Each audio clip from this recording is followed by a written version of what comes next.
Welcome to Breaking the News Plus on this Thursday night. We're going to talk politics and we're going to talk about Maine, but we're not entirely talking about Maine. Why am I talking about Maine? Graham Platner. He is expected to leave the race for Senate in that state. If you don't know who he is, a quick Google search will bring up some things that are not suitable for work. Platner is out because of some of those things in the allegations category. And here to talk about it is Danny Spewak. And there are Minnesota connections. That is why Danny is here. But Graham Platner had the kind of campaign that started with so much excitement and inspired so many people in Maine that it's just boggling that now we're in this shameful catastrophe category. Yeah, and Jana, it's been a really interesting development to watch since Platner's rise began, going back to late 2025, because it spoke to something in the Democratic Party that some of them were searching for. They were searching for kind of this working class hero who could kind of be the counter to the economic populism of President Trump. Like finally, the guy that's the oyster farmer who, can speak to regular people, and his campaign was surging and he won the primary easily. He defeated a sitting Democratic governor for that primary. He had crowds politicians would dream of. Yes, and very much similar message to what many people saw as the appeal of President Trump, just from the other side, going after corporations, going after the elite society, so to speak. But he, through the whole time, had baggage, to say the least. And then finally this week, more than just baggage, a rape allegation that really ended his campaign. And a lot of Democrats, including Governor Walz, who campaigned with him in May, Senator Tina Smith, who supported him, they had to withdraw that support. And for many, many months had overlooked some of the baggage, but it got to a point this week where Democrats just could no longer ignore it and had to call for him to drop out. And that's the Minnesota connection. So we have a sitting Senator, Tina Smith, who threw her support behind him and stayed with him as some of these allegations piled up. Not this last one, but as these allegations piled up. And Governor Tim Walz, neither of them running for re-election, so they don't have as big of consequence, but certainly somewhat of an accountability question goes to them. Like, why did you stand behind this guy when it already came out very early on that he had a Nazi tattoo, that he somehow was able to explain away? Then allegations from ex-girlfriends that he was abusive, able to explain away. There were red flags all around this guy, and Democrats stayed with him. Is it because he was so appealing to win a new voting base? It's hard to say when it comes to Walz or Smith, because we haven't had the chance to talk to them or ask them why they supported him in light of all that. And they haven't spoken publicly this week, at least in press conferences. So other than their statements, it's hard to get in their minds as to why they continue to support him.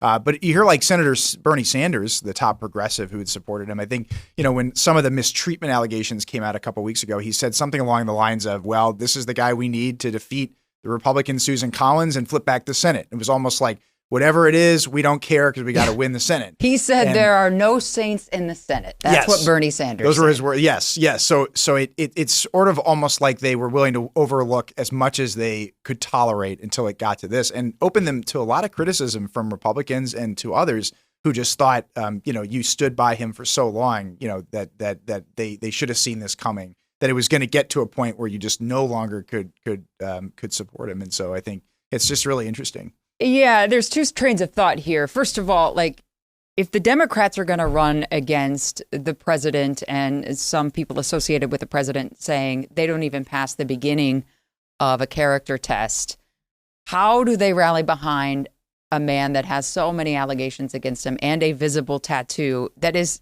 Bernie Sanders, you're a Jewish guy. Come on. It's a Nazi tattoo. Yeah, and I think there were a lot of questions raised about it, and you saw a lot of sort of maybe more mainstream Democrats who were really uncomfortable with him, or were really hoping that Governor Janet Mills would win because she was kind of seen as more of a mainstream Democrat without the baggage. But for whatever reason in Maine, and I can't say that I'm an expert on Maine politics. It's a very kind of a state with an independence streak. I wish you would. Yeah, I've never been there. I can say I'm an expert. Yeah, I am not. I am not the expert in Maine politics, so it's hard for me to know what he tapped into. I don't know the dynamics, or I don't know the demographics necessarily, political makeup. So it's hard for me to know. But something about his campaign really clicked, because the Mills, the other Democrat who was trying to win the primary, she came after him with all the vulgar Reddit posts he had. All of the horrible things that he had said online, that he had said, he was dealing with PTSD from being a combat veteran, but it didn't move the needle. He still won the primary easily. She had to drop out. So something clicked in the campaign with Maine Democrats. But the question is, would that have worked statewide? Susan Collins is a really seen as a moderate independent Republican. who's been in the Senate a really long time. And Maine has a conservative streak as well. And so there's some thought, talking to a national strategist today, that Collins didn't want this, that she would have preferred to run against Platner as opposed to another Democrat. So that's another kind of twist to this. Yeah, but the focus on this story remains really around the Democratic Party and why rally around this guy who, it wasn't just allegations out there. His main person in the campaign quit. People near and dear to him, his own wife, told the campaign, hey, he's been sending sexual text messages to other women while we've been married. Like, there were all of these things, and they didn't bail on him. They kept with him. And do you think that the actual voter cares and says, Democratic Party, get it together, we're supposed to be better than this, we being those voters who are Democrat? Or is America so frustrated with the Democratic Party perhaps not having a message that they're like, we're going to pick our own people. We don't care who you pick, Chuck Schumer, or you, Nancy Pelosi. That could be. And it could be because he tapped into that kind of populist message. It was almost like, the really strong followers were like, I don't care what you say about him. You can't make me not like him anymore. Gotcha. And again, without being on the ground in Maine, it's hard for me to know, where the support came from or who was supporting him necessarily. But that seems from the outside kind of what was happening. Was there was all this baggage, and it's interesting when you look at like President Trump. I mean, he's somebody that weeks before the 2016 election was on camera on the Access Hollywood tape, bragging about sexual assault, and was still elected, and people elected him overlooking those sorts of things because they liked his message. And so this happened with the Democrats. I don't know if it's just politics have been so reshaped in the last 10, 15 years that that's part of this. Or if it's just people were so desperate to kind of find that working class answer to Trump that they were willing to just overlook a lot of the baggage. And a lot of reason, I think, just beyond just like the salacious headlines of this story, that it interests political reporters like yourself, is that Senate seat in Maine. To flip it Democrat would have been significant. Not that it can't now. We don't know who that nominee will be. But talk a little bit about why that seat was getting a lot of attention just from the pure politics of it. Yeah, it's kind of Susan Collins, the Republican right now, is running for re-election. It's kind of seen as one of those vulnerable candidates who could actually lose. And so if you can flip that seat, it was seen that was kind of what needs to happen for Democrats who are really outnumbered very narrowly right now. That if they could flip Maine, that would be like the path to getting back the Senate. And then that's why there's attention on a lot of other races, like in Minnesota, where you have the Democrats trying to hold on to a seat. You have the Flanagan-Craig primary that's getting a lot of attention. Any of these seats where you're trying to hold it or you're trying to flip it are just getting a lot of attention right now. And Maine was probably like the one that stood out where the Democrats could win the seat and flip it to their end. I want to go back to Governor Walz and Senator Tina Smith. Governor Walz of Minnesota, Senator Smith from Minnesota. Why are they even involved or campaigning for a Senate seat in Maine? That's interesting. I think when it comes to Walz personally traveling there, he had done a lot of work around candidates in other states. He's just, since his VP run, he's seen as a leader in the Democratic Party. And so he's kind of well sought out by a lot of Democrats. And to be honest, it was reported and known that he went out to Maine and was stumping for Platner, or at least, had posted about Platner.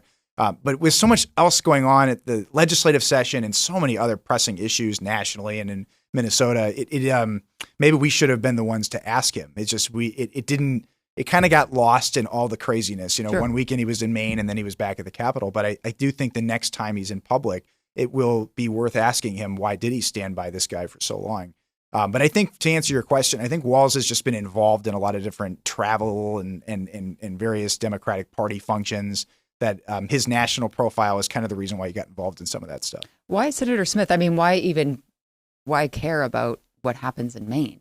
I think for Senator Smith, again, without talking to her about it, I think she is not running for re-election, has a little more free to speak her mind, and I think is kind of more allied maybe with those really progressive senators, and kind of saw that message of, again, finally, here's this Democrat who's kind of speaking truth to power in their mind, and is kind of like their version of a populist that they wanted to see as the future of the party, and be maybe speculating just became so enamored with it that they just carried on and on and on until they couldn't anymore. That's been widely reported, even from reporters, that when you heard Graham Platner speak into a group of people, you could see why it was luring in a lot of voters. I want to read you something that really stood out to me. It was in an opinion piece by one of the columnists at the New York Times about what is the lesson here. And here's what she wrote. It's Michelle Goldberg's piece today.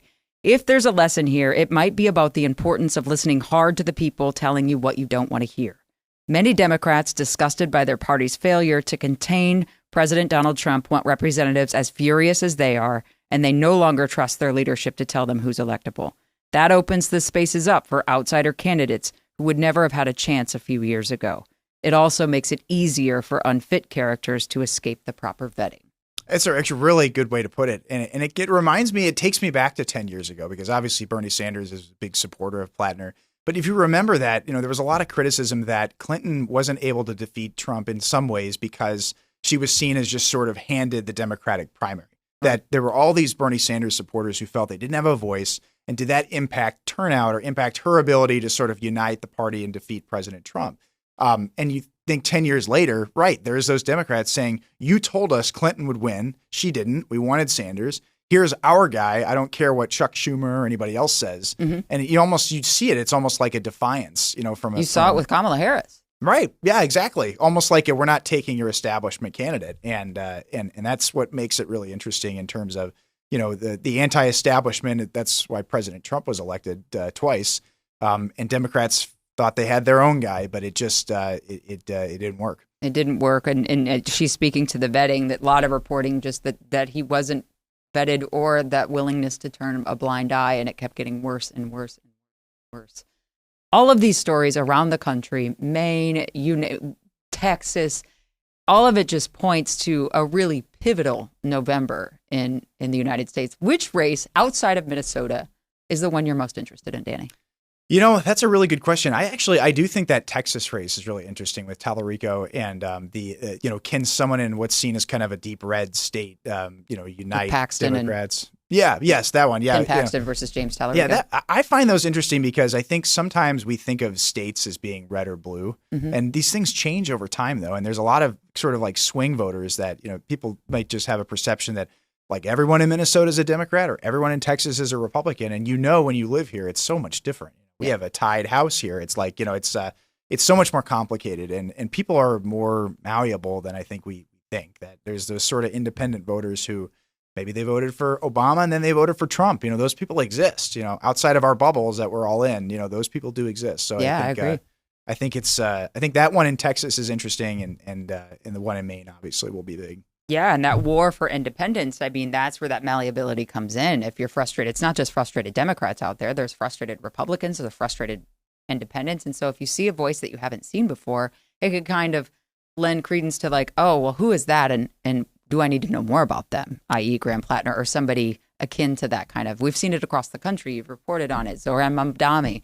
We've seen it in Wisconsin. We saw it in Colorado. It's happening. These candidates that you never saw coming are winning swaths of people. And they kind of win the moment of the social media algorithms, Platner and the short form videos and the anger and the, we're going to take on the oligarchy. And it's sort of, those things feed into this anger that gets played over and over again on Instagram feeds and things. And it's sort of the Democrats and Republicans are trying to meet that moment of finding those candidates who can kind of break through that medium.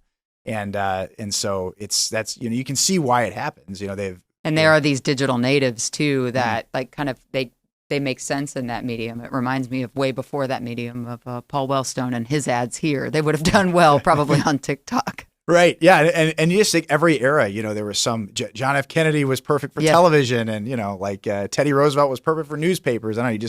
It's just interesting the way this FDR with radio. It's just sort of like really interesting the way you kind of have to meet the moment, like Donald Trump has in terms of his social media presence. So it's just it's a different world now. Absolutely. Well, thank you for joining us tonight, Danny, to talk Graham Platner and the support he got here in Minnesota from leadership. That's all for Breaking the News Plus on this Thursday night. We'll see you next time. Take care.